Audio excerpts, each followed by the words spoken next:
满是丧尸的末日世界，女人为了生存饿了吃蠕虫，要是遇到丧尸就用味道感人的排泄物涂抹全身，以此遮挡人类的气味。可尽管掌握了生存技巧，要想活下去远比想象中的还要艰难。大家好，我是电影小雅，今天我们来看的是丧尸电影《末世孤行》。未来某天，丧尸病毒大爆发，人类一旦感染，肚子上就会出现红疹，紧接着身体开始腐烂，神智逐渐消失，变成一头只是寻觅新鲜血肉的丧尸。随着城市被可怕的丧尸占领，安妮夫妇带着1岁多的女儿开始了逃亡生活。丈夫准备带妻儿去小时候经常玩耍的树林，那里人迹罕至，相比丧尸密度也会很低。半路上，他们碰到几个步行出城的幸存者。善良的安妮见状就要下车救人，可丈夫却阻止了她。在她看来，末日背景下其他人类比丧尸更加可怕，最好的处理方式就是远离人群，默默隐居。很快他们就到达了那片森林，丈夫也开始悉心教导安妮野外生存技巧和枪械知识。转眼几个月过去，出入这片树林的却只剩下安妮一人。显然她的丈夫和女儿已经出了状况。在环境的压迫下，平日里有些洁癖的精致女白领安妮也有了收集尿液的新习惯。这玩意儿可是末日世界里不可或缺的资源。眼瞅着储存的物资又要见底，安妮再次开始收拾装备，准备外出寻找物资。只见她用匕首割伤手臂，取了点血，紧接着又将奥利给涂抹全身，这样丧尸就闻不到她身上的人味。随后将装有血液的玻璃罐连带一部录音机挂在铁丝网上，以此吸引丧尸的注意力。诱饵很快就有了效果，没多久，安妮的耳边就传来狮群的低吼声。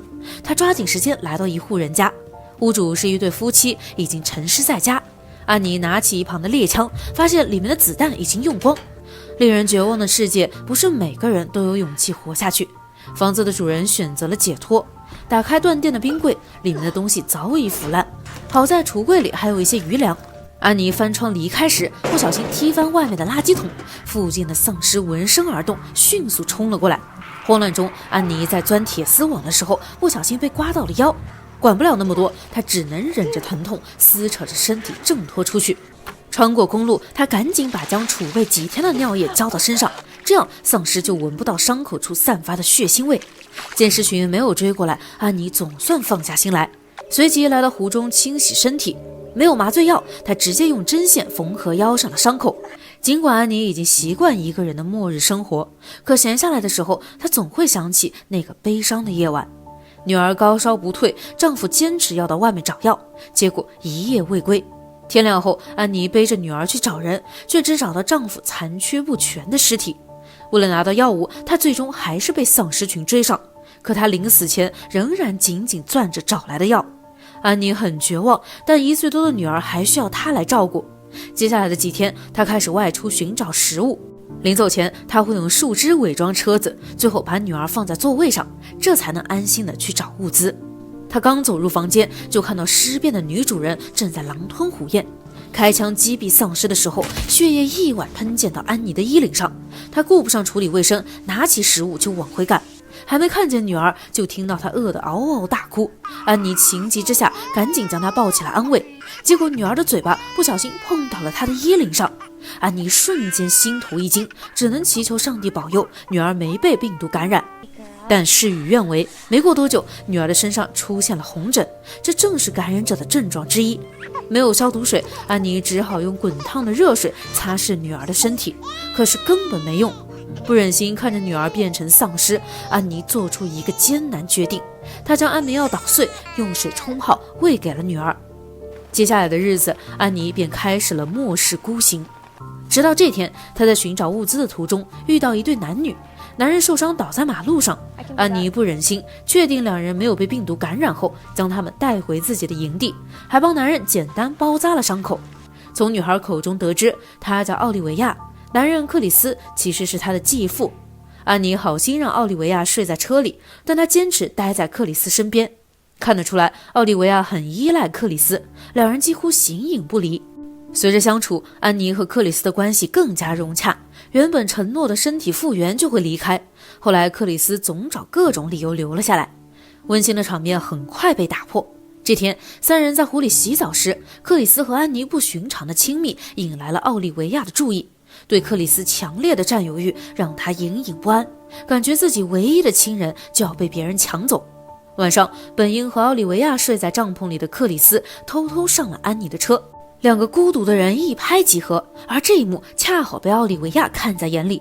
这一刻，内心早已激发的不悦彻底变成了嫉妒与愤恨。当晚，奥利维亚带走营地里的物资，独自离开。然而天刚亮，他就在树林里遇到了丧尸，尽管拼命逃跑，最后还是被丧尸扑倒。幸运的是，他并没有离开太远。听到尖叫声，安妮和克里斯第一时间找了过来。为了救出奥利维亚，克里斯和丧尸扭打在一起，一旁的安妮拿起猎枪，等待下手的时机。由于克里斯和丧尸不断变换位置，安妮没有击中的把握，迟迟无法扣动扳机。眼看克里斯就要支撑不住，安妮毫不犹豫冲上去撞开了丧尸，随后将猎枪交到克里斯手上。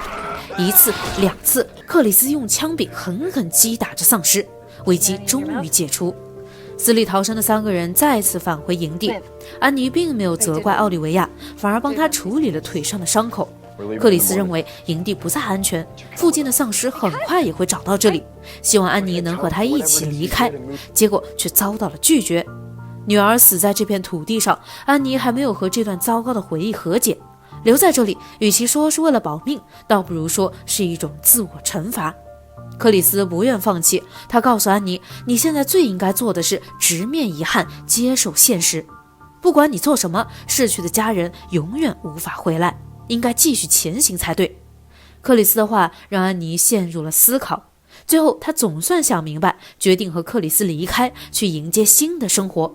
考虑到物资不够，安妮提出离开前再去找一波物资。听到这儿，奥利维亚主动申请加入，三人合理分工，克里斯负责引开狮群，安妮和奥利维亚负责拿走物资。行动前，安妮一边将奥利给抹在奥利维亚身上，一边耐心叮嘱他注意事项，可奥利维亚却一副心不在焉的样子。克里斯来到铁丝网前，将血液涂满胸口，嗅到血腥味的狮群一窝蜂从房子里跑了出来。见状，克里斯朝着树林的方向疯狂飞奔。安妮这边，两人顺利进入房间，分头寻找物资时，奥利维亚来到客厅，看到地上的猎枪，萌生了一个邪恶的念头。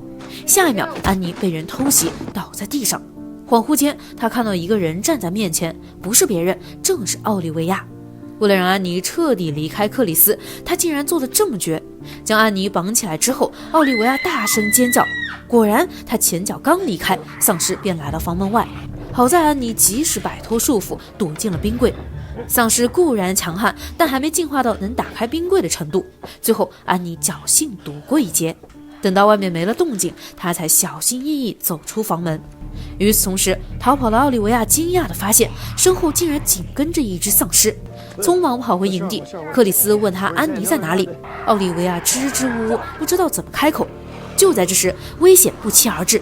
奥利维亚哪里知道，被他引来的丧尸队伍逐渐庞大，现在他们要面对的是一个狮群。克里斯让奥利维亚进车躲避，自己则在外面和丧尸肉搏。等安妮赶到时，场面已经在失控的边缘，丧尸数量太多，克里斯根本抵抗不了。安妮开枪击杀了一些丧尸，但这并不足以改变现状。很快，安妮只剩下最后2个子弹，这意味着同时遇险的克里斯和奥利维亚，他只能救一个。原以为活下去的会是克里斯，结果并不是，一声枪响，倒下去的竟然是克里斯。故事最后，安妮开车带着奥利维亚离开了营地。末日世界，死亡并不可怕，失去一切的活着远比死要痛苦，而这正是安妮惩罚奥利维亚的方式。看多了重口味的丧尸片，偶尔看这种小清新类型的确实是不一样的感觉，但影片的叙事方式估计很多人接受不了，节奏较慢又没什么大场面，丧尸出场的镜头更是屈指可数。故事的聚焦点在人性，但又花费太多时间描述荒野求生，时间分配极为不合理，导致最后呈现的结果就是文艺味过重，内涵度锐减。好了，今天的故事到这里就结束了，喜欢的宝子们可以去看看原片，最后不要忘记3连支持一下哦。